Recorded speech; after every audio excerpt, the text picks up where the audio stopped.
అందిపోయింది. అయినా ఆ దుర్మార్గుడి గురించి తెలుసు కదా నీకు. ఏం పేపరో ఏంటో.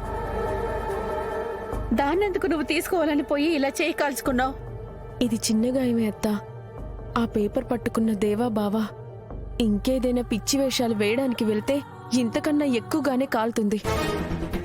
అయితే నీకు మంటగా ఉన్నా పర్వాలేదని ఫిక్స్ అయ్యి నాకు మాత్రం ఎలాగోలా నొప్పిని కలగజేయాలని ప్రయత్నిస్తున్నావు అన్నమాట. నేనేం కాఫీ కావాలని పోసుకోలేదు. నువ్వే నా చేయి మీద పడేలా చేశావు. ఇంకా నీ అదృష్టం బాగుంది. వేడివేడిగా కాఫీ తాగను కాబట్టి లైట్గా కాలింది, లేదంటే తోలుడొచ్చేది. పొరపాటున కాలినా సరే, నీ వల్లే ఇలా గాయమైందని గంగకి తెలిస్తే నీ తోలు తీస్తాడు.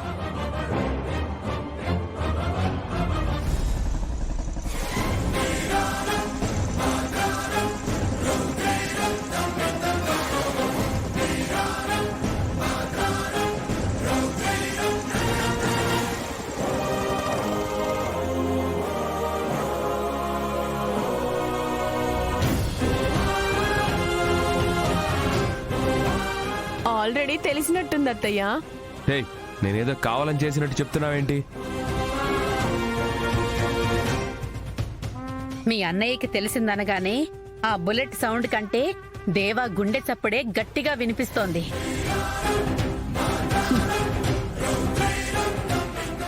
ఏంది వినబడేది? అబ్బోడి మీద చెయ్యి పడితే మీ ఇద్దరు పోయి పుట్టింట్లో పడతారు.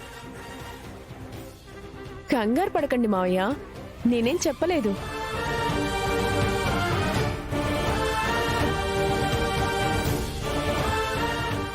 నీ వల్లే ఇలా జరిగిందని గంగకు తెలిస్తే మాత్రం సావిత్రమ్మ టిఫిన్ సెంటర్లో టీ తీసుకొచ్చి నీ మొహం మీద కొడతాడు.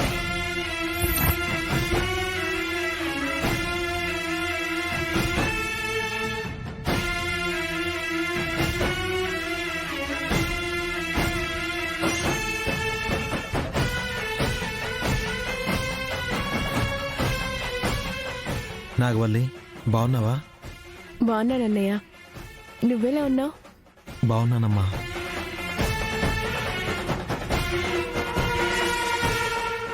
వదిన, బాగున్నావా? బాగున్నాను.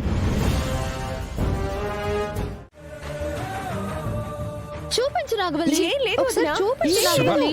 ఆగు. ఎందుకు తనని ఇబ్బంది పెడుతున్నావు? ఏదైనా ఉంటే తనే చూపిస్తుంది కదా. కుదురుగా ఉండలేవా?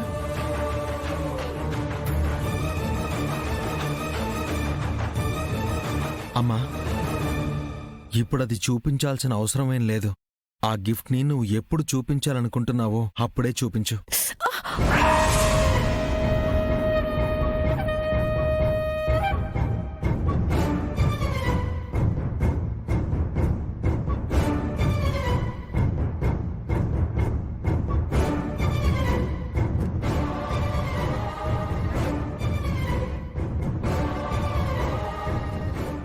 ఏమైందమ్మా? తిరుపతి అత్త ఆయింట్మెంట్ రాసిందన్నయ్య. అడుగుతుంది ఏం రాశారని కాదు, ఎవరు కాల్చారని.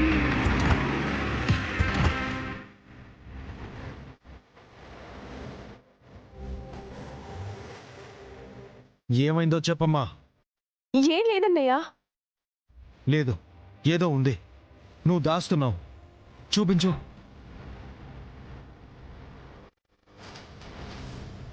శివ, పట్టుకో.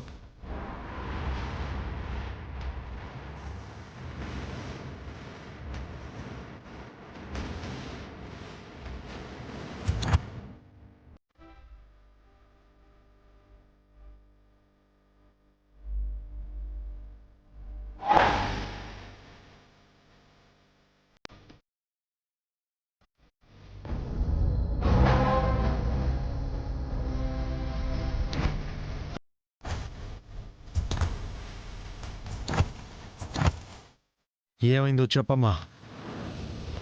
ఇలా జరగడానికి కారణమైన వాళ్ళకి మంట అంటే ఎలా ఉంటుందో తెలిసి ఎలా చేస్తాను. అన్నం ఉంచుతుంటే గంజి పడిందన్నయ్య.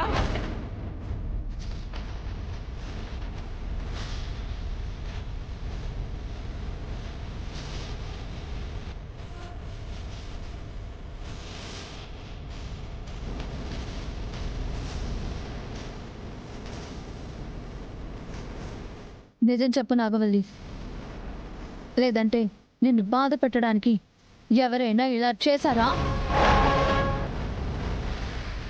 డొమెస్టిక్ వైలెన్స్ కేసు పెట్టి లాఠీతో వాళ్ళ తోలు ఊడేలా కొడతాను, శిక్ష పడేలా చేస్తాను. అయ్యో అలాంటిదేమీ లేదు వదినా. గంజి వంచుతుంటే చెయ్యి మీద పడి కాలింది.